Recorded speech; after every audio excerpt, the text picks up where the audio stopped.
Hello everyone, welcome back to another video from Gaming Basics.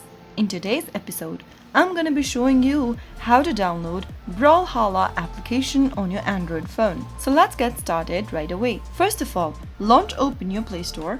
Also make sure that your device is connected to a stable internet. Once you reach to this page, go to the search box at the top and type in Brawlhalla and search. Look for this application from Ubisoft Entertainment and then tap on the install button to begin downloading the application for your Android phone. Wait until the application downloads and installs on your Android, which will take a few minutes, and then wait for the application to download and install. Once it is done, you can open the application from your Android device. So that is how you will be able to download Brawlhalla application on your Android phone within a few minutes. If you found the video to be helpful, go ahead and give us a thumbs up. Don't forget to subscribe to our channel by hitting the subscribe button. Also press the bell icon so that you'll never miss another upcoming upload from us. I will be back again with the next tutorial episode.